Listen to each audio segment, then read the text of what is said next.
All right, guys, welcome back. We've been on a roll recently. I'm trying to get back into it. I think I made a mistake of taking some time off. I was just way too busy with the business. But we got my boy Michael Drews on today, who's you have an interesting story, right? Because you're doing very well, but I don't think you are doing it for the same reasons as everybody else. Like all my buddies, they want a big exit. They want, $100 million plus, like they're grinding for it. And from what I've heard from you, you're like, nah, I just want to make, a couple $100,000 to $1 million a month and just chill. And you've been able to do that. And you're now doing about $1 million a month right now, right? I am. And you have no employees. No employees. Which is crazy. I can't even, that's wild to think about. So we'll actually get into the specifics of it in a bit. But for some backstory, have you always been an entrepreneur? No. So I graduated college and joined the Air Force. Yeah. I was in the Air Force for 3 years, got out, went to law school, and started practicing law at like a big firm. And my hatred for being an attorney is kind of like what put me on the entrepreneurship path. And kind of like over the last 3-4 years, it's kind of just exploded. So you don't like being an attorney? I mean, I think you're still an attorney, right? Yeah. You still practice. I still practice. I mean, I think it's like one of those things where it puts you in a position to succeed in business. It's great for like connections. Like people always ask me for favors, and it's great for like building goodwill. But I mean, when you're like trading your time for money, you're just like never gonna succeed unless you like start your own law firm and are able to like blow it up. So, yeah. But you still do pretty well as an attorney, right? Like for sure. And how many hours like give for some background, like how many hours, what's your time split between? Like how many hours a week are you spending on attorney related professional work and versus entrepreneurship? So when I was working at a big firm, I was probably working like 60 to 70 hours a week for my law firm. And I recently went in-house to a tech company, and now I probably do like 15 to 20 hours a week. That's it? Yeah. That's crazy. I mean, sometimes it's more, yeah. But I would say like on average about like 20 hours a week because I'm like technically sound and pretty proficient at it at this point. Interesting. And then how many hours a week do you think on the business? So when I'm doing like a product launch, it's obviously like super front loaded. So it can be like pretty intensive, but I probably spend like 10 hours a week on my personal business at this point. Easy. 10 hours a week. That's a thumbnail right there. 10 hours a week, 0 employees, $1 million months. That's pretty insane. Like that's going to sound absurd to a lot of people watching. But the one thing that so even though you don't put in that much time, let's say, the one thing that I really liked about Michael and how we originally even got connected and became friends was because a buddy of mine who was also on the pod, Grant Mitt, he goes, shout out Grant Mitt, the boy. He's like, yo, I have this guy with me. Like he wants to get on TikTok Shop. Can you give him some advice? So I'm on speaker and I'm just like, yeah, you got to do this, this, and this. Go watch these 3 podcasts right away, like binge them tonight, and you're going to have everything you need, like at least to start a foundation. And he's like, where are you right now? I'm like, just at fucking Sweet Green. Was it Friday? It was like a Thursday or Friday. It was like a Thursday, like 8 p.m. I'm finishing the gym. I'm at Sweet Green. And he's like, all right, I'll be there in 5 minutes. And then bro pulls up in his Lamborghini Urus 5 minutes later. And we just sat outside of Sweet Green talking about TikTok Shop for like 3 hours. Yeah. And what I really liked about that is like, especially in this day and age, people are always like, oh yeah, let's get something on the calendar. For what? Like I'll try and set up meetings with people sometimes. They'll be like, yeah, like next Tuesday or 2 or 3 weeks from now. I'm like, what are you doing between now and then? Yeah. And I feel like if you are that busy where you need to schedule meetings that far away, then you're too busy and you don't have enough time to seize an opportunity when it comes up. Yeah, I mean, I think for me, like patience is like a fatal flaw for me, and it's like a blessing in entrepreneurship. Like I always want to just like do it now. Yeah. And it's like carries over into like my personal life and just like other stuff. But like if there's anything that I can accomplish or like finish like in an hour, I always do it like right now. That's good. That's a good habit. Yeah. Do you think you learned that from the military at all? I feel like I've always been like that, but the military kind of like drove it home. Interesting. Okay. Yeah. So was this business that you have right now your first business ever? Or your first product ever? Something like that? Or so no? that it was like my first kind of like entrance into e-commerce. Like before that I had like Airbnbs. I have 3 houses, like maybe like 6 million in real estate. Nice. And I think my kind of like financial philosophy has always been like, make money fast through e-commerce and dump it into real property, just because it's like hard to fuck up real property, right? Yeah. Like if something, God forbid, happens to my e-commerce stuff, my Shopify stores, my Amazon business, like I still have the property to fall back on. That's an interesting way to think. I actually agree with that a lot. I'm very much the opposite, where I'm like all eggs in one basket. Throw the basket around a couple times, just like see how much we can shake it without breaking the eggs. Right.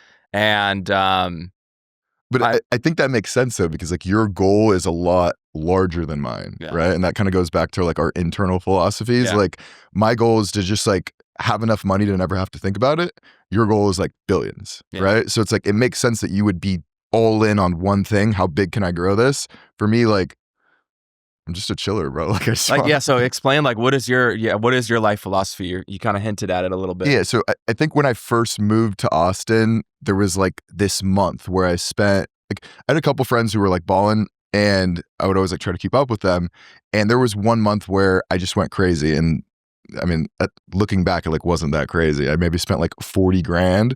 And at that point I was like, okay, I need to make more, but like as long as I always make more than that, like I'll be comfortable. Right. And like from there, I've way exceeded that, obviously, but that was kind of like the threshold where I was just like, if I can make this much every month, like I'll be happy. Like at a certain point, like 50 to 100,000 a month, like you don't notice the difference until like what, maybe like over $1 million. Yeah. Like there's not that much of a difference in like lifestyle and just like your ability to do things, travel, swipe your card without thinking about it.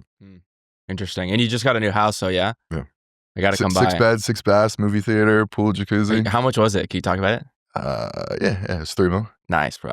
Congrats. Thanks. It's exciting. Yeah, I saw some pictures. I haven't been yet. He invited me, but it looks dope. Bro, you gotta come. How many parties have you thrown since you got it? Maybe like 3 or 4. How long's it been? Like 2 weeks?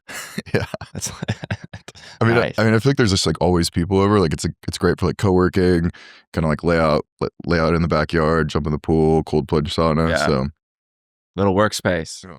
So how did you like walk me through like the steps 1 through 10 of actually first, how did you even get started in Amazon? Why'd you pick Amazon? Why'd you pick e-commerce? Why not tech? Why not just stick with Airbnb and like maximize that?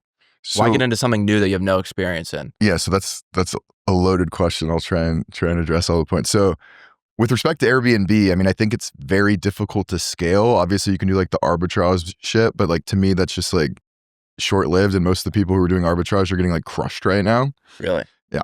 The way that I got into e-commerce, we got to go back. So in law school, it was like 2021, COVID hit. I started trading, made a bunch of money trading. You're a trader too? God, bro, you just dip your fucking toes in everything, huh? Dude, I turned like 20K into $1 million in like probably 6-7 months. That's insane. And then, bro, this is where it gets bad. I lost money for 4 years. Dude, right? I lost it all. I lost every penny, bro. Like there was like some blackout on Thinkorswim on TD Ameritrade. And I had a bunch of like outstanding options, and they wouldn't let you trade for like 24 hours. And because they were all like short-term options, I just got crushed, bro. So you were just crazy leverage. I lost $1 million in a matter of like 72 hours. What's going through your head during that? Dude, I was literally How long ago is that? I wanted to like puke, bro. Like I wanted to like kill myself. It was like the worst time of my life. And are you watching? Did you not know that it was gone until after? Are you watching it happen? You're like, oh my God. I was watching it happen on the phone with their tech support, trying to get them to let me like sell the options. And they were just like, we can't, like the system's down. And that was it. You're just bro, I had a bunch of like, you could do about it. Yeah, I had a bunch of like monster calls, like a bunch of just like short-term expiring options, like Tesla calls, like shit like that. So how can you be that leveraged to lose it all in 72 hours? Because they were options expiring like that week. And they were all in the green. Oh, wow. And then it just happened to be like an OPEC week, which like the market was like moving fast, and it's like I always like buy and sell super fast. Yeah. But for whatever reason, it's just their shit was down and I lost it all, bro. So I think it's more, I mean, that fucking blows. Sorry to hear about that. But essentially that's what put me on e-commerce though. Well, that's one of my questions was going to be, what do you think the worst thing that's ever happened to you that turned into the best thing was? I mean, bro, to me, like money's fake. So like it hit hard, but it's like I never pulled that out, so it was never real to me. Do you know what I mean? It was just the 20K that I put in to me. Well, that's 7 months worth of your life. It's 7 months worth of my life, but I think it taught me a lot of lessons about like risk and about like like things that come fast like that aren't something that like I want to be a part of. Yeah.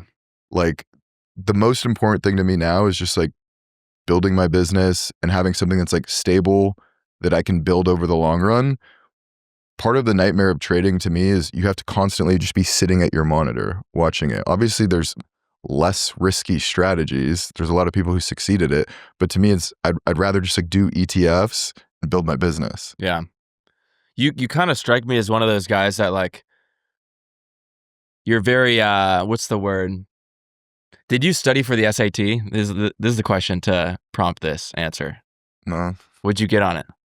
I took the ACT. I think I got like a 32. Yeah, so okay, I had a feeling you were one of those guys. There's those guys you go to school with who don't study for tests, and you just like... Bro, I didn't even study for the bar. I didn't study for the bar exam. Yeah, I'm not surprised by that. I did not study it, and I was just like going out in Austin and was able to pass.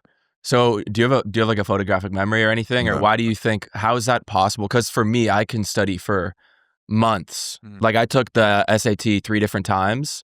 My parents, you're going to like this one. So that, like, probably the polar opposite of you. So I had great grades in high school. Had like a 4.3, 4.4, I think. Wanted to go to USC. I took SAT tutoring. My parents spent like an arm and a leg to give me like the best SAT tutor, right? And I wasn't like rich or anything, but we were like middle class, you know, but it was expensive, probably like 20 grand on SAT tutors over the course of an entire year. 2-3 hours a day of tutoring, 5 days a week for a whole year. Took the SAT 3 different times. I got the same exact score 3 different times. And it was like a 1200. It was like I took it and I got really high on the math, horrible on the English. So then we studied the English for like 4 months, took it again, really high on the English, horrible on the math. Like I just lost that knowledge up here. And same difference, same score, 3 different times. Third time I took it, it was like a 50-50 of both. And the company that we paid was so like appalled by it that they gave my little brother unlimited free lessons for life, because they were like, based on the amount of hours you studied and tutored, you should have had a perfect score. Like no one, that's never happened before in their company's history. And then there's people they're like, your little brother's gonna need it. No, they're like, brother, oh, you're retarded. And then they're like, oh, your older son's retarded. And then my little brother's the exact opposite. He's a genius, doesn't even know what a B looks like. But I'm just this is not like an excuse at all, but I think so fast that I can't remember anything. Like I have memory loss, don't remember what happened in college, whatever. Seems like you're the exact opposite. Like you can read a book once and you can take a test on it and know every answer. So, dude, I actually had like a learning disability like growing up, and my mom sued my like elementary school. Dude, so my elementary school like put me in special ed classes and didn't tell my mom. And like one day I like went home to my mom and I was like, yeah, like this new class, like everyone's weird. And she's like, what are you talking about? So she like finds out, sues my school. My school has to send me to this like special school. Yeah. Where like after every hour you would just like go play. So it's basically like for kids with like ADD, right? Like you would like study for an hour, go play. They like run you around and stuff. And then you go study for an hour.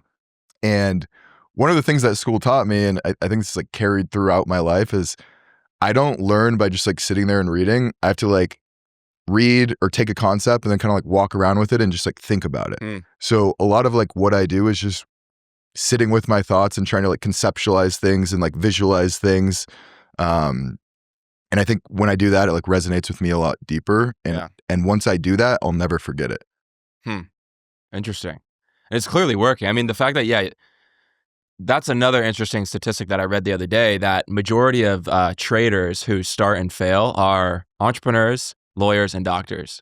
So you've done 2 of those and you were successful at trading before that incident. But if that hadn't happened, you probably would have ran it up even more, right? You'd probably be trading full time right now, making it back. Yeah. So I had a couple guys that like we'd get on like Discord calls and trade together. They lost everything too. Yeah. And they stayed with it. And I mean, all of their net worths are probably like over 10 million. Wow. They just moved to Miami and they're just like vibing. Yeah. It's shout out Anthony Einhorn. Hell yeah. No, I'm one of my best friends is a huge trader. I think I've brought him up to you before. And then our biggest investor in my other company is a big trader as well here in Austin. So yeah, if you can get it, I feel like it's one of those skills where it's super lucrative, and once you get it, you just get it and you have it forever. Obviously very stressful, but yeah, I traded for 3 years, lost everything, but I was trading to go out. You know, I would trade. I'd be like, okay, I need to make $1,000 this weekend because I have this Vegas trip coming up. Was that like during like the COVID time? It was during COVID in college, and everyone was printing, bro. Yeah, and I wasn't. I was I was losing everything, bro. It's not for me. Wait, so you're just able to go into a new skill. Do you think you can learn anything? Yeah. In like a couple of months? Yeah. So I mean, the biggest thing that's allowed me to succeed in e-commerce is I'll take one concept or thing that I want to learn, say it's like website design, right? And I'll spend a week or two just like trying to master it, and I usually will. And then at that point, I'll look to try and outsource it to someone else, right? So you're good at delegating. Yeah. So like I don't have any like full-time employees. I have like people on Upwork that I use I don't like use them through Upwork anymore. It's like I'll just like message them on WhatsApp and be like, hey, I need you to do this, and they do it. But I never do that until after I like master the skill myself. Okay. Because it's like when you're not able to quality check someone's stuff or be like, hey, this looks wrong, I think it kind of like undermines your ability to succeed as a business owner. Yeah. No, I fully agree. That's one thing that I need to honestly pay attention to more. Because in the early days for me, I just said, yo, you're good at this, go do it. Right.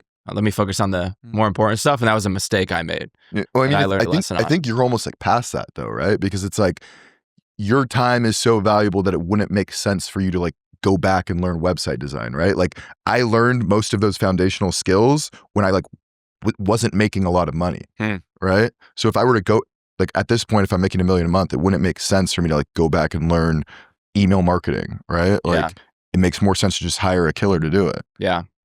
I was always just really, I just hated the 0 to 1 phase, you know? Like I know I can kill it at 1 to 10, but I hated the 0 to 1. And yeah, I think I'm finally at a place right now where, I don't know if I told you this, but we just poached like the entire ASRV executive team. You mentioned that. Yeah, dude. And like at first it was like the COO, now it's like the CFO, the website CRO, the head designer. The only guy we don't have is the CMO. Dude, ASRV used to be such a beautiful business. Sick business. Well, dude, actually I don't want to expose them, but I guess they weren't doing as well as everyone thought. Yeah.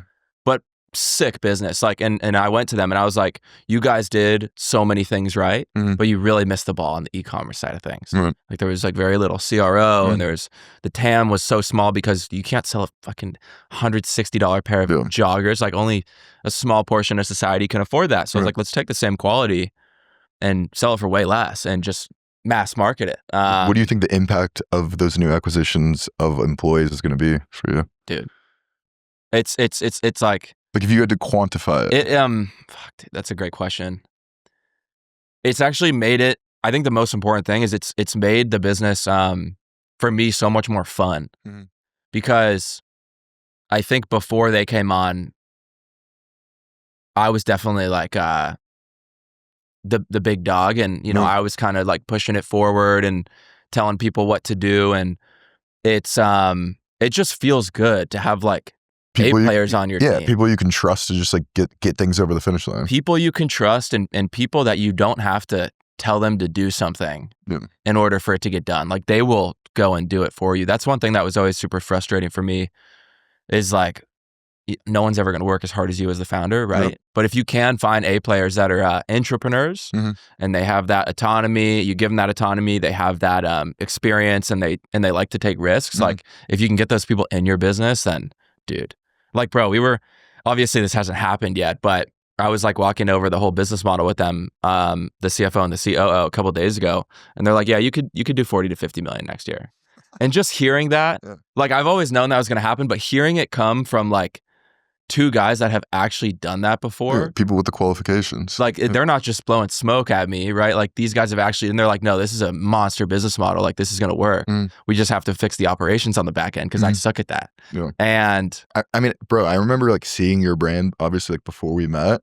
And I think that the way you've positioned yourself over the last, like, let's say like 6 to 8 months, it's like noticeable. Like the changes, like it feels like more premium. The website looks better, just like everything. We're trying, bro. I didn't know what I was doing at the beginning. I still don't know what I'm doing at all. But I mean, that's what it's so interesting to hear stories like this because you're doing just as much as us with no employees and you're spending like, bro, all I do is work all day long. And it's so interesting to hear these other perspectives. So walk me through like for anyone who doesn't know how to get started in Amazon, like what was the first thing you did? And would you do that again, or was that the wrong way to go about it? The first thing that I did was consume as much free educational material on YouTube as possible and get kind of like different perspectives. And I have this little, I probably like 50 of them right now. I have these journals where whatever I'm studying, I'll take notes and kind of just like put them in the closet. So I probably spent 2 to 3 months just learning all of the foundational skills like PPC, ads, how do you create an account, how do you contact suppliers, what are MOQs, what's a lead time, how do you do die lines, get on Adobe Illustrator, create your packaging. I probably spent like 3 months just learning all of those skills. And if I were to redo it, I would tell someone to just hire a coach because they could condense that time down a lot for you if you have the bread. And how much does that cost? And how do you make sure you have the right coach? Because there's a lot of so I mean, frauds out there. I think trying to find try to find someone who's not a coach to coach you is my best advice. Like people hit me up all of the time. They're like, hey, like, can you teach me Amazon? I'm like, dude, like when I first started, I would always be like, sure, like I'm happy to like point you in the right direction, whatever. Now it's just like, no. Yeah. Like I just like don't want to. No, I had one friend recently. He's like, bro, like if you meet with me 10 times for an hour, I'll wire you 10K right now. And I was just like, all right, this guy seems like serious. And he's the only person I've ever been like, yes. Well, I think it's more of a respect thing, honestly, because it's not like you need that 10K. No, and dude, that's a drop in the bucket. It's a drop in the bucket. And if anything, if you were to calculate the cost of your time, you're actually probably losing money talking to him. But I think I fully agree. It's a respect thing, right? Like you're like, okay, at least this guy's not asking me, hey, can I pick your brain? He's like offering you something in return, which you kind of, you respect. So it's like every time I try to like, so we've had a lot of conversations about the power of like personal brand. Yeah. Obviously you're leaning into that. I haven't yet, but I'm like kind of starting to, just because I do see a lot of value in it. Yeah. Every time I post like anything Amazon related, my DMs will be flooded with people asking me like, hey, can you teach me? And yeah, I mean, if you're willing to like put forward a little like respect for my time, like sure, man, I'm happy to help, bro. I love it when people go, hey man, I would love to talk to you. Yeah. You would love to talk. Yeah. I don't, right? Like you have to, for anyone listening, like you really need to get honest and think like, why would this person want to help me? Right? Like what can I offer them? How can you come at it from a different angle? Maybe if I wanted to learn Amazon, I don't need to pay you, but I could say, hey, let's meet up and let's talk Amazon, and I'll talk personal brand. And I'll walk you through like the types of content you should be making, and you can show me some videos and I'll judge them. That'd be like a valuable trade-off if you were even interested in learning about starting a personal brand. Yeah, I mean, I had one of my like best friends. I like used to play rugby with him. He was in my fraternity. He is a CPA, and I mean, he's been like going out with me for a while. So like, he like wants to make more money and like sees how much I spend. He's like, hey, can you like help me learn business? I was like, bro, absolutely. Can you come over and help me build this sauna and cold plunge? And he's like, on my way. Like no questions asked, right? Like it doesn't necessarily even have to be like something like tangible business related, but like try and provide value in some way and exchange that value, right? Like before I made a lot of money and had Amazon and I was just an attorney, I would always offer people like, hey bro, like if you ever need legal advice, I got you. If you ever need like an NDA, if you ever need some type of like transactional agreement, I will put that forward for you in exchange for like you teaching me something. So that's another way that being a lawyer is paid off. But no, that's fire. Yeah. Do people hit you up all the time? Yeah, all the time. Trying to utilize you? Dude, people always hit me up for like retarded stuff though. Like it'll be like, hey, like can you help me get out of my apartment lease? I'm like, bro, like come on. Yeah.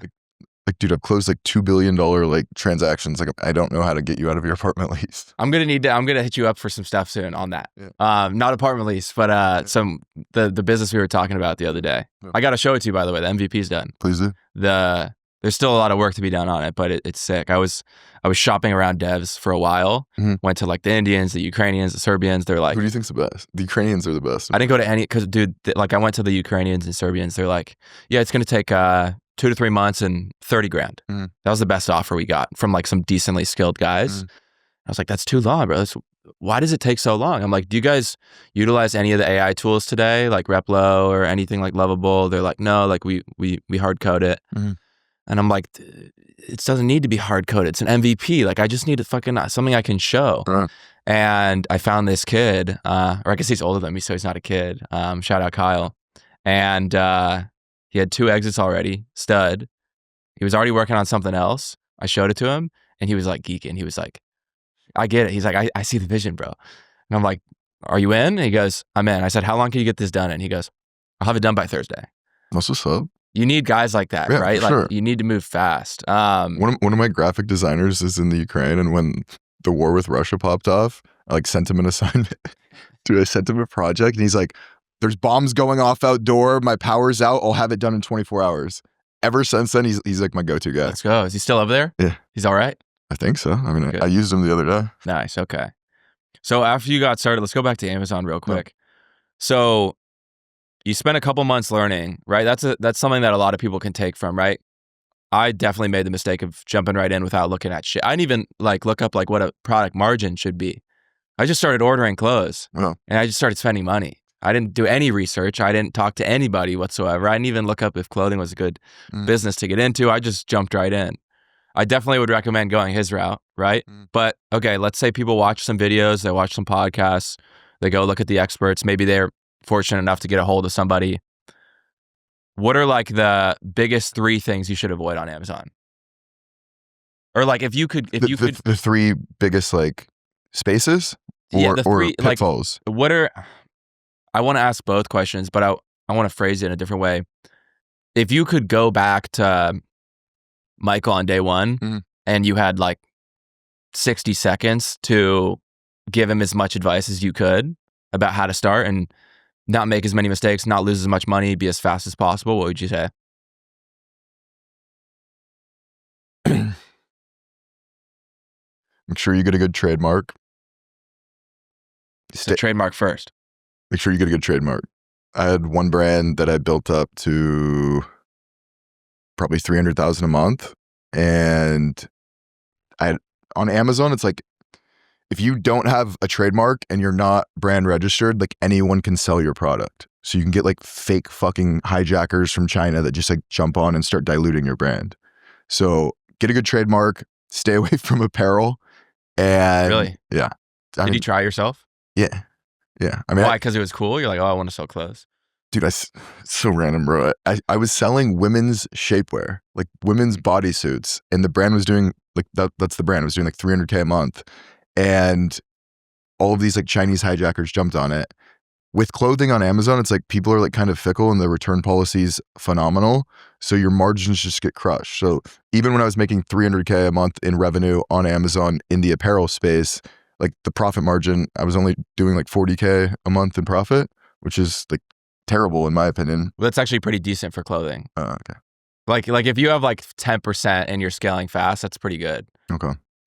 Well, yeah, I mean, my margin now is between like 28 and 30%. So it's crazy. It's way better in supplements and kind of like other niches.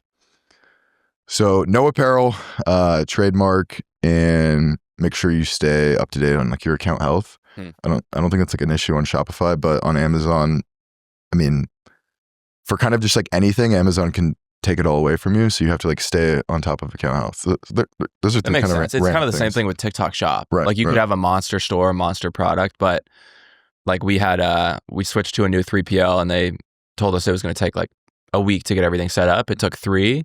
Score went from like a 5 to a 2. Yeah. No orders for 2 months. Ruined the store. Dude, it'd kill your business overnight. Yeah, it can crush you, especially if you have like a lot of overhead.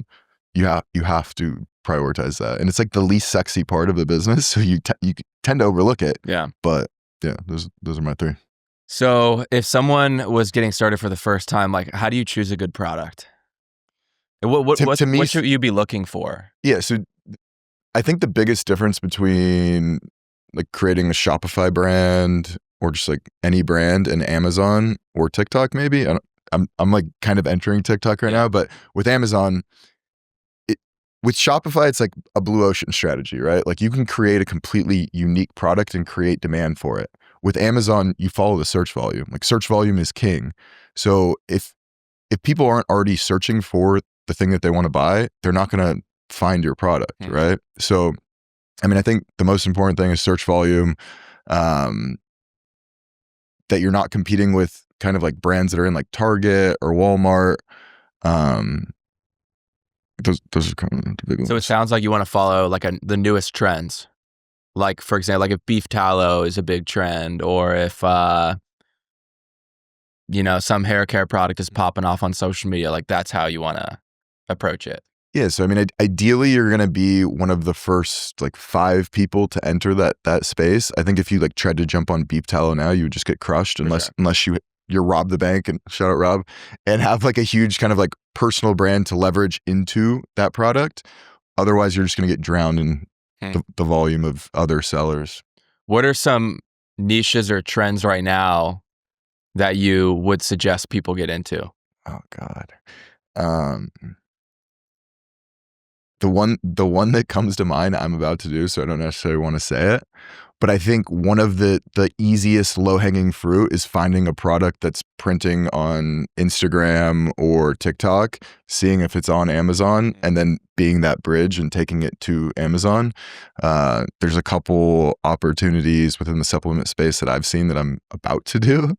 So I'm not going to say those, but to me, that's the easiest way to make money fast. Yeah. And so before we started recording, you were saying that your current product, is your current product a supplement? Yeah. So right now I have the one doing $1 million a month. I have 5 supplements that in the aggregate do $1 million a month. Nice. And so you were saying before we started recording, you have enough of a moat that like it'd be hard to compete with you if someone was just starting. Yeah. So in my opinion, once a product gets to about 1,000 reviews, assuming that you're like over 4.5 stars, it would be extremely difficult for someone to come in and kind of like chop out your legs. Just because, I mean, bro, when you go on Amazon and you want to buy something, like, do you buy anything that's not at least 4.5 stars and kind of like has a bunch of reviews? Like, why would you? I don't even look at the second page. Yeah, no one does. So it's like the biggest thing is getting in those first 2 rows. Right now, what I'm doing in the supplement space is looking to aggregate multiple supplements into blends, just because, dude, why would you take like 6 pills when you could take one that accomplishes the same thing? It's just like kind of an efficiency thing. So that's what I'm looking to do, to just kind of like aggregate. And I'm working with a pharmacist that also, like, he's a PhD, this guy's brilliant.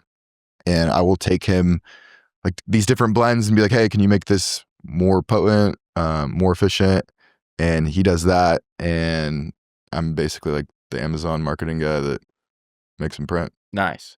So for everyone listening, like what is a moat, right? Can you explain what that is? Yeah, so to me, a brand or product's moat is their ability to fend off competitors and basically stop anyone from coming in and taking their market share. So it's like the term was created after the actual, like what a castle moat was. Okay, cool. To keep enemies away. Okay, got it. Right. So it's protection essentially. It's your wall. It's your blockade. So do you feel like in apparel there's large moats, or? There's no moats at all, because and that's what's really interesting now that I'm getting into tech a little bit.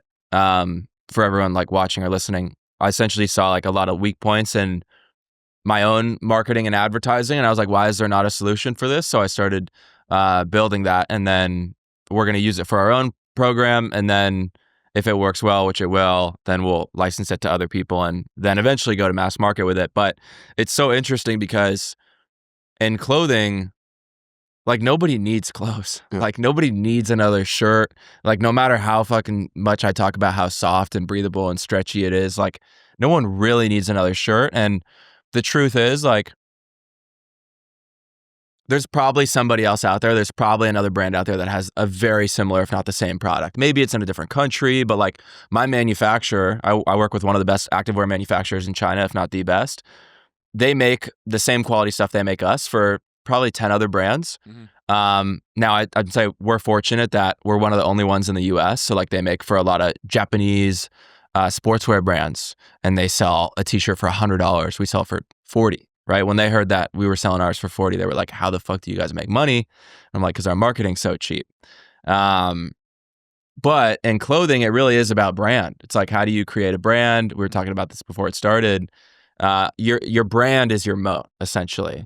And then, you know, a good example of someone that made a mistake actually recently, in my opinion, was Cuts. I think Cuts, they were monsters. Like in the late 2010s, like Cuts was crushing, even in the early 2020s. And I think they just kind of lost their focus and stopped trying as hard. And then what happened? Built Basics comes in and just robs them. Like, you know, Cuts was like, I don't know how much they were doing. I think one of my roommates from undergrad started Cuts. Really? Yeah. Oh yeah, no, but didn't he just get pushed out or something like that? No. I think that was like a marketing campaign. Oh really? Yeah. Oh wow. Yeah, okay. Yeah.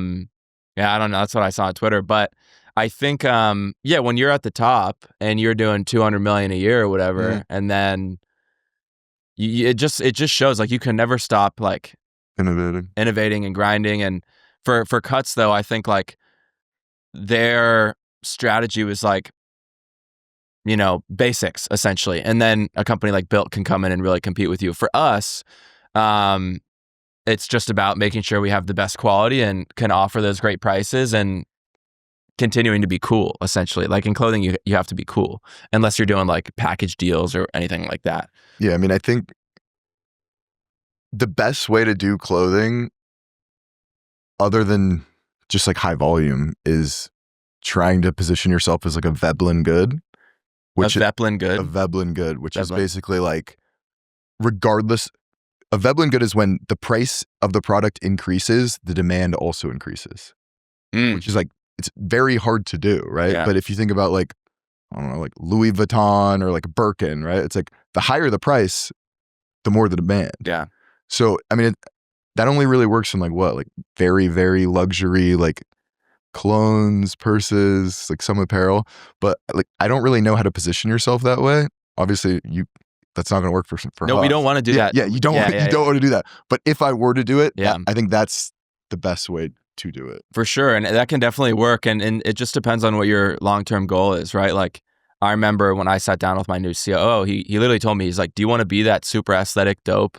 You know, like, do you want to try and be Represent, or do you want to make a lot of money? Right. And Represent does very, very well, but in my opinion, they're always going to be limited by their price point, right? There's only so many people that can afford a $190 hoodie or whatever it's at, right? So for us, like, we just want to rob like the big activewear brands and like take their market share and sell for half the price, same quality. But really, your moat in clothing is your brand, right? But then in like tech, which I'm about to get into, like it's exciting because multiples are way higher. There's, you know, very, very high margins. It's almost like pure margin because you don't have COGS. That being said, in tech, if someone creates a better product than you get wiped out instantly. Unless you have enough like market share and real estate in the consumer's mind that it just doesn't make sense for them to, because people hate downloading new apps. So like, even if there was a better dating app, it's very rare that people are going to download it because there's just so many people on a Tinder and Hinge, like they're monsters, and it's very hard to take those down. But in general, in tech, if your product is like something that makes people's lives easier, if a new one comes along and it's better, like you're going to get wiped out overnight. You don't really have like a brand that's holding people there. It's like people use it for the utility and the function. So that's an interesting challenge to tackle, and I'm excited for it. But yeah. So at this point, are you trying to even grow your brands bigger, or does that include quite a bit of risk? Or are you just chilling right now? You're like, instead of trying to grow the current products, you want to add new products, or what's your current strategy? I think my current strategy is to kind of just build my war chest and continue to aggregate as much capital as I can and look for alternative vehicles of investment. Like the scariest thing about being an Amazon seller is like kind of how you were saying with TikTok. It's like they can take it away at a moment's notice. So I don't necessarily want to like continue to grow that. I'm looking to kind of like pivot and grow my TikTok shop, grow my online like Shopify sales, and basically just like continue to build my war chest so that when the economy like starts to turn a bit, I have a lot of capital and dry powder to just pursue other investments. Do you think that'll happen anytime soon? I think probably in the latter half of next year it will. Really? It'll turn into a bear market? No, I think it'll turn into a bull market. Oh, you mean going up? I think by the end, I feel like it's kind of a bull market right now. Dude, stocks are ripping right now. At least I know that's not always the clearest indicator, but I think that's like kind of a facade. Like I think. And so, in your mind, what constitutes like a bull market if it's not the stock market or real estate market or anything like that? I think it is the real estate market. I think it's interest rates coming down. Like I just feel like people aren't like spending money right now. Like obviously we have some degree of representation bias because most of our friends are wealthy. Yeah. You know, if you go to Miami, there's still people like buying bottles and stuff, but I think the majority of America is like hurting right now. And really, towards the end of next year, I think people will start spending more. Like I think there's statistics right now, like where the majority of Americans like have negative savings, right? Like everyone is broke, but it's just like you don't see it, I don't see it because. Yeah, I feel like I'm broke compared to my friends. They make me feel broke all the time. That's the thing is like, no, I think you're absolutely right. And it's funny, like when you have access and you constantly see like the best of the best, whether it's got like you're in my group, right? Like all these, like there's like 24-year-olds and 25-year-olds that group makes me feel small. But you're pretty big in there, I would say. You're doing very well, right? And you have you have some dude. Yeah. When you brought me in that group, I was just like, holy shit, man. But there's all different types. There's like, there's guys that like just crossed a couple million, and then there's like, there's some monsters in there, and they just make you feel like a loser sometimes. I feel like it's a lot of motivation though. Like when I see other people crushing it, I'm always just like, I mean, I'm just as smart. Why can't I? Yeah. And like that's like one of the things that like allows you to like make those jumps. Does that ever make you feel like, because I know at the beginning you were talking about, I just want to make a good amount. I want to enjoy a good life. Yes. But does seeing that ever make you think like, fuck, I really could do that if I wanted to put in 60 hours a week instead of 10? Yeah. I mean, I think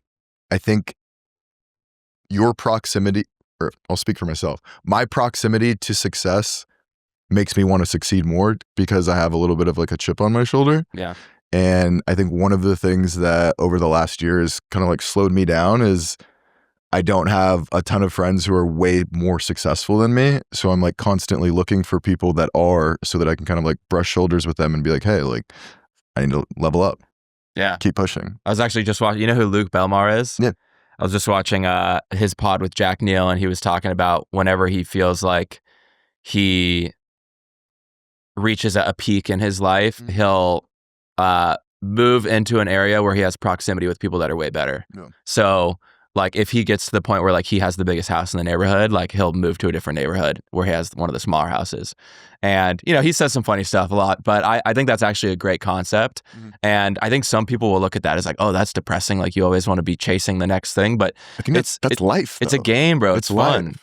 Life. I think that strategy that you just mentioned is good for employing like cognitive dissonance, which is basically like when you start to have conflict with who you think you are and who you want to be, it forces you to grow. Yeah. And it's like in psychology, cognitive dissonance is generally viewed as like a negative thing, but I think you can kind of like engineer it yourself to be a positive thing. Yeah. So I have a question. This is something I wanted to ask for your law background. You're an M&A attorney. What do you think is what's the worst story you've ever seen or heard of like some young founder just getting robbed by a bigger company, or just like his life's work just getting shit on? And how would you avoid that? Like how should young founders protect themselves, or should they even worry about that? Like what's an example you've seen where you're like, you guys, this is something people have to know? So I'll preface with when I was working at the firm that I was working at, generally the companies that I worked with were so sophisticated that doesn't happen. But like we also did some pro bono stuff for smaller clients. You have to balance moving fast with protecting yourself, right? Yeah. So I'm trying to think of a good example, but you always want like things in writing, right? Because there's like these different like rules and laws, like parole evidence, where any conversations that you have will generally be excluded from a contract once you have an executed agreement. So, I mean, I would just say like trying to make sure that you have, like if you have a business partner, like getting things in writing and clearly defining your roles and responsibilities. I've seen like some founders get pushed out because things weren't in writing, despite the fact that like they're the ones who were responsible for the success. Yeah. But, when dollar signs start flowing, like people can get greedy. And the opposite as well. There was a kid, and I don't know if you were in the group at that point, but there was a guy in the group the other day who was like, he's like, I need to push out a co-founder who I think he said was a family member and had just fucked off for like 2 years. Cool. And when they started the business, like there was nothing in writing. There was no operating agreement. They just said, oh, okay, 50-50. And it got to a point where he had fucked off for like 2 years and they were doing like $1 million a month now. And he had to push him out. Or he's in the process of pushing him out, I guess. But the easiest way to avoid that is just get shit in writing. I think everyone learns that lesson once and then they hopefully never do it again. Yeah, one of my friends she was like dating this guy. They started a business together. They broke up and he's basically just like sabotaging the business. And I was like, well, did you get anything in writing? And she's like, no. So what kind of business? It's like a photography business. It was small. Oh, It's small, but that's too bad though. Yeah. That's unfortunate. It happens all the time. Like, I don't understand why you wouldn't like draft something. I think people trust each other. Yeah. People generally have good intentions, I think. And you can, in the beginning, like when you and your buddy start a business together, like no one's intending on fucking somebody over. You genuinely think like, oh, they're a great guy and I'm a great guy. And like, I'm sure we would work really well together. That's what like every first partnership starts as, whether you're, 18 or you're 40 first. If it's your first time starting a business, that's probably what you're thinking. You have good intentions because there's never been so many dollars moving around that you start to like really question, does he deserve that much? Am I getting paid less than I should be? I think being an attorney has made me a cynic. Yeah, well, yeah. I mean, I imagine that's probably one of the most useful skills you now can use in business. For sure. Would you recommend, I think people these days just jump right into things, like myself. Would you recommend that someone get an attorney or get that kind of background before starting a business? I mean, I definitely wouldn't suggest going to law school to start a business, and I honestly wouldn't even suggest hiring an attorney when starting a business like off the rip, because it's just like, it slows you down so much. And the majority of attorneys are going to fleece you as you get started, right? Like, do you really want to drop like 10 grand on an operating agreement when you're first starting and you haven't even made any money? It just like doesn't make sense. I got fleeced last year. Yeah. Like I think I told you this. I spent probably 50 grand last year on attorneys. Yeah. Or I would say in the last 12 months between like, oh yeah, this vesting, like I didn't know what I was doing. And like a family member was like, you got to make sure, a family member who had never started a business before, by the way, it's like, you got to make sure you're protected. Like, I'm going to hook you up with my friend. And so I go, okay, great. Like, oh, this is perfect. I was wondering where I can get a lawyer. And then I'm getting a vesting agreement set up and I'm getting this contract set up. And then all of a sudden you get a bill for $10,000 and you're like, wait, what happened? Like, what did you do? There's your entire month's profit gone if you're smaller. So that's actually interesting to hear. And I appreciate and respect that you say that as an attorney, as someone that practices. Like, at this point, I would just use ChatGPT and like get something in writing, and you can always amend and restate it later. Was that you that told me any attorney that's good enough can pretty much fix any problem? Yeah. That's pretty crazy to think about. Because so let me ask, not that I'm dealing with this myself at all, but if I were starting a business and I needed a common word as the trademark and nobody has it yet, but it's such a common word that you can't trademark it until you have a ton of validity, what would your process for that be? Do you apply for the trademark knowing that you're probably going to get rejected? Do you try and build the business up a ton and then apply once you have 50 million in sales? Yeah. So, I mean, there's pros and cons to both sides. I would need a lot more information to give like a really honed in answer, but I would say generally under common law, trademark laws, like the moment that you start representing yourself under that word, that would be like your time in service to get the trademark like retroactively applied. And if someone were to come in after you and like start selling or apply for it, you would be able to strike them down because you were there before them. So like representing yourself or holding yourself out under that trademark would be like a good start. But I would see no problem. Like generally it's like, are we talking like the clothing brand? Or are we talking? So the reason I ask, and not that I'm dealing with this myself, but my mentor who started Comfort, obviously, I remember watching a clip of him the other day. He was saying he started Comfort, which is a pretty well-known word, but he took out the O and he applied for the trademark. And most everyday people would tell you, make sure the trademark is solid before you start building your business, right? And that's kind of like against what you're saying, which I actually fully agree with you. Because why are you waiting so long? But he fully leaned in and started building this business and got to like over 100 million in sales before the trademark was even put through. So another thing you can do is you can apply for a trademark. This is a huge hack. You can apply for the trademark in Germany, and generally their process only takes like 3 months and they'll give you a trademark. Obviously you can't enforce that trademark in the US, but it helps when you apply in the US. It also gives you like some protections as far as like holding yourself out under that brand, right? So one of the things I do on Amazon, and this is a huge hack, I'll go apply for it in Germany, get that trademark, get brand registered on Amazon. And then obviously I've already applied for the US trademark, but that process usually takes like 2 years to 3 years. So it's like, are you really going to wait 2 to 3 years to get started? Germany might be the absolute worst country for me specifically. Because my business is named House. It's a German word. So but I mean, a huge thing is like they take into consideration like what the trademark is representing, right? Like if you wanted to do water for a water brand, you wouldn't get that trademark, but it's like classified by what you're selling under. So if you did like Amazon or Apple, or if you did like water and you're a shoe brand, like you might be able to get that. Okay, interesting. That's good to know. Right. So like I don't think there's like a Haas for. There's no Haas for clothing yet. I did look into that for sure, but there's like a tech company and there's a couple other things. There's like there's a couple other clothing brands that have it in their name, but it's not like the full name and they're not an activewear. So I think we'd be good. But my plan was just to like storm through and like get as big as possible, as fast as possible. I and think then that helps a lot. And then and just be like, no, it's our name, right? And hopefully money solves everything. But yeah, I mean you could even like potentially like sue people under common law trademark if they try to like infringe because your time. Interesting. So for anyone getting started in business right now, do you think Amazon would be the best place to start a business, or where would you recommend based on all your experience? Like, what's the easiest industry or niche to get into for a first timer? Maybe even expecting that they might fail their first time, because that's usually how it goes.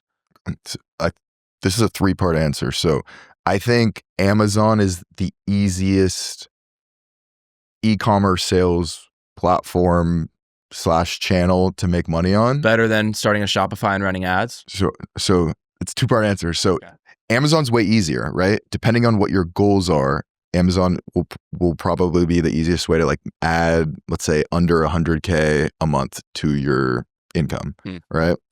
If you want to go far and you want to go big, definitely Shopify, right? Like definitely Shopify. If I had to start over and I was, let's say like 20, I would definitely focus on Shopify and building my own brand off Amazon, off TikTok, and then like using those sales channels later down the road. Because I think having your own store just gives you way more flexibility, freedom, protection than being on Amazon. Yeah. If I were going to advise someone on just like how to make money generally, I would probably tell them to take old businesses and sell them AI.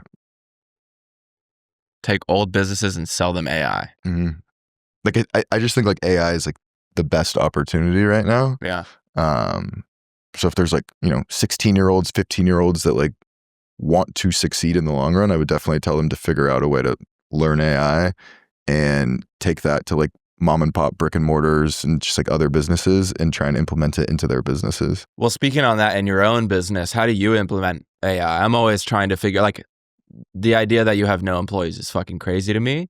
I know you don't have like nearly as many SKUs and moving pieces as say like a clothing brand, for example. Mhm. You don't really need like a ton of designers and stuff like that, I imagine. But what is your process for hiring? You mainly use contractors, right? Mhm. What's your process for hiring contractors, and how are you using AI right now to be a one-man operation and scale pretty crazy far? Yeah, so I mean, I use ChatGPT like daily. Yeah. I have like a customer service like portfolio that I use where it's like every time there's like a unique question, I'll input the question in there, input like the model answer, tweak the model answer, and then I'll hire like someone in the Philippines to basically like just screenshot whatever the customer service question is from Amazon, input that into there, and then copy and paste the response into Amazon's like customer service platform.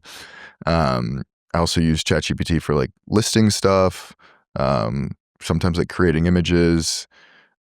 I don't use a ton of AI to kind of like streamline things. I would like to start, but up until now, there like hasn't been a huge need. You should try using those tools like Replo and even like Replit and Lovable, because like, dude, it's actually you.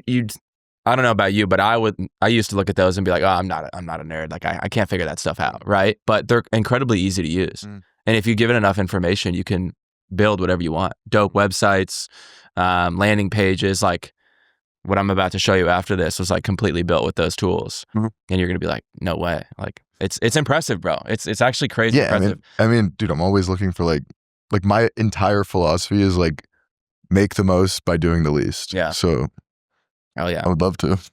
So switching conversations a little bit, this is what I'm always really into.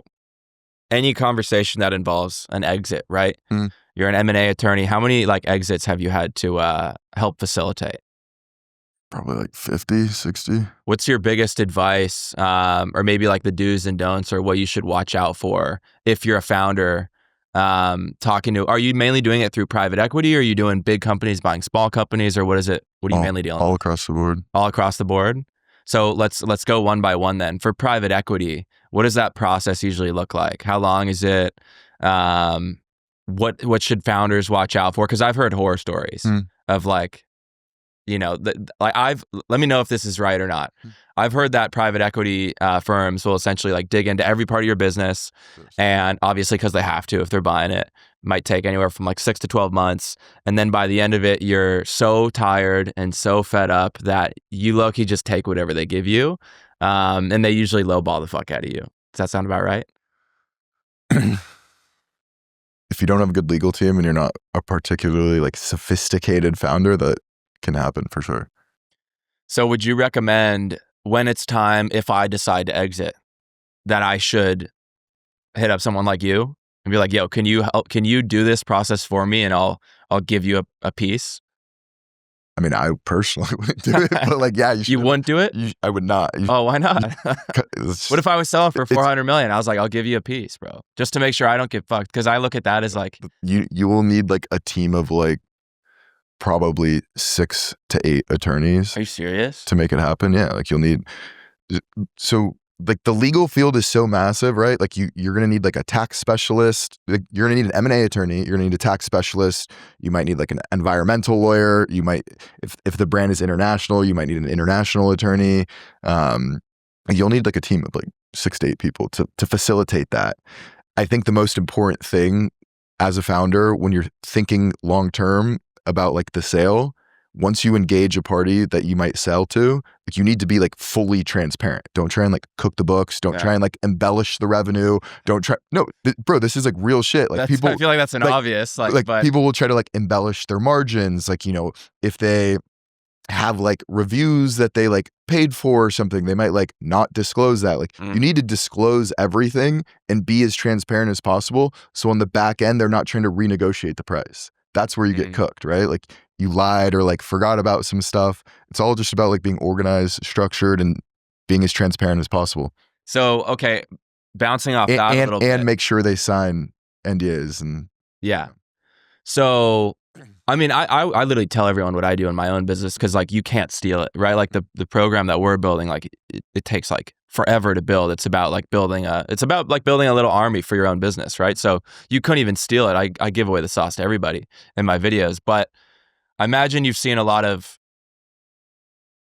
really great payoffs, right? Like some great examples of founders that got like the best case scenario, massive exits, and also like got fucked.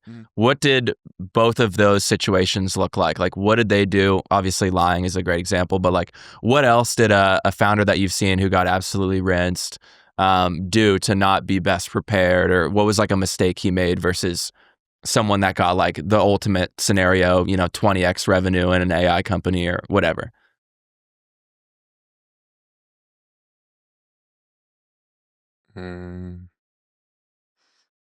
Bro, honestly, when you hire, my firm was like one of the top 30 in the world. Like generally, when you hire a firm like that, your ducks are in a row. Really? Right? Like the people that are gonna get like cooked, they're hiring an attorney off Upwork and like like it's like, have you ever seen those like memes where it's like, if this is your lawyer, you're gonna lose?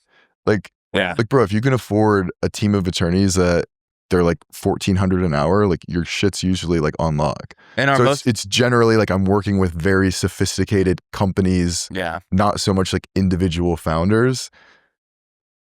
So I'm not the best person to ask that. And are those attorneys operating pro bono or no? So, okay, what were to happen, like if, let's say I'm doing $100 million a year and I have 10% to 15% margins. If I'm hiring a team of like 6-7 guys, that's probably going to run me like, it's probably going to run me through all my profit, honestly, or at least a good chunk. So if I'm it would probably be like 100 to 200K transaction for the whole thing. Yeah, over 12 months. I mean, I would say it'd probably take more like 4 to 6. Really interesting. I guess I've heard a lot of different types of stories. I heard people coming in and getting bought. Like you hear like the Instagram story, right? Where they're very familiar with the company. They're like, we want it right away. Let's buy it. And the process is super clean. It's like, cause like they're trying to acquire that to put it into their ecosystem versus like people who are trying to come in and completely gut your business and understand it to the fullest. There's a million ways to cut the pie. And there's a million like different answers that I could give you. It's like each one is like different and unique, but generally if you're going to hire like a sophisticated law firm, the transaction is going to be pretty quick. Okay. How can, this is an attorney specific question for you, because I know a lot of people watching this are probably young entrepreneurs. They're either just starting or they want to start, or maybe they're on their second or third business. What advice would you give them in terms of not getting rinsed by an attorney? Like, what should they be looking out for? What questions should they be asking to find someone that is actually going to do right by them and not run up a bill? Yeah. So when you hire an employee, you want to give them as much information as possible to save yourself time on the back end, right? If you don't give your lawyer enough information, they will spend the time finding the information. They're just going to charge you for it, right? Like everything is hourly and you're paying them $1,200 an hour. So the more information that you could give them, the more that you'll save yourself. The less questions you have to ask, the more money that you'll save. I had one client, he's a tech, like fintech founder. And the guy was kind of like a micromanager, bro. Like he would ask millions of questions like daily. It's like his first bill, I think was 140 grand. And he was just like confused, but it's like, bro, if you're asking me questions that require like an hour of my time every single day for a few months, of course the bill is going to be huge, right? So it's like, you want to give them as much information as you can up front and give them like a very narrow task. So, if you need an operating agreement, you want to tell them exactly like the split. You want to tell them as much information as you can, narrow their task, and you'll save money on the back end. I like how you said use ChatGPT earlier, because that's one thing that I've been implementing a lot recently with my attorney is like everything that if I ever want to ask my attorney a question, I ask ChatGPT first, and then I say, do I even need an attorney for this? And then most of the time it'll actually say, might be good to check with them, but like you probably don't need it. And then I'm good. Another hack that you can do to save money is always ask if they have like exemplars or templates that they can work from so that they don't create some document from scratch just for the sake of running up the bill. Yeah, that's a good one. All right. So we're kind of at the end of the hour here, but so moving forward, what are you focused on right now? Are you at a point where you're just letting everything like print you money and just enjoy your life? Or are you, after joining the group, after like seeing some of these other guys, are you feeling like, damn, I kind of want to take on a bigger project now? Yeah, I mean, so my short-term goal is over the next 6 months, launch a new product every 4 to 6 weeks, launch a new supplement every 4 to 6 weeks. Under the same brand? Under the same brand. Okay. And basically grow this supplement brand to probably like 3 to 5 million a month. Not super pressed about it, but that's the short-term goal. And then kind of just take that money, continue to buy real estate, and kind of like build my war chest, build my net worth. Would you sell those brands at all if you got an offer? Absolutely. If I had the opportunity, so generally for Amazon, you'll get between 28 and 32x your monthly net profit. So monthly net profit. Oh, that was a question that I completely forgot to ask that. So that's only like a 2 to 3x your yearly profit? Yeah. That's not that much. It's not that much. That's literally like a 1x on revenue if you have a 30% margin or less. Yeah. Why is it so little on Amazon? Because there's not much brand behind it? Because there's not much brand behind it. Emails. I mean, if you're like some crazy unique brand, like, I mean, I was going to say like Golly, but they don't really count because they're in like Target and shit. Yeah. If you're like a super unique brand, like obviously that can change, but generally it's 28 to 32x monthly net profit. Wow. Sorry, I cut you off. No, you're good. So yeah, I mean, like I would sell, but I don't, like right now I'm just like printing. Yeah. So I don't really see like, bro, like I'm gonna milk it for all I can. Yeah. And you know, after I launch maybe like 5 or 6 more profit products, get to like 5 million a month in revenue, I will look to sell. And what are your thoughts on personal branding at this point? Last question. Dude, I have to. You're gonna do it? I have to. So what's your have you started posting videos yet, or? I mean, starting going on podcasts. What's holding you back the most, or what do you think is what do you think's holding you back the most right now? Just getting started, bro. Analysis paralysis. Fair enough. But like it's a catch-22 because I'm like the one to always preach, like when starting a business, like just jump in, just do it. So like at some point I'm gonna need to. It's the weirdest thing in the world. It's like going to the gym for the first time. It's terrifying. Yeah. Going on social media, it's funny. It really is like it's an inhuman thing to do. It's like scary because it goes against like our evolution to like put yourself out there in front of other people because it's inherently risky, right? Like no one's gonna come and kill you, but you know, putting yourself out there to be judged by other people is like inherently against everything we want to do as humans, because you want to blend in, you want to fit in the group, you don't want to be ostracized. So, but yeah, the benefits of it are sick. I mean, there's so many. It's awesome. So yeah, dude. Well, I appreciate you coming on. I'm gonna link all of Michael's stuff. If you guys want to hit him up, he always answers questions for people for free. So just like ask him if he wants to do a call or something. He'll probably get on the phone with you and ask him about what it's like being an attorney as well. Just shoot him all the questions you have. Appreciate it, bro. Thanks for coming on, man.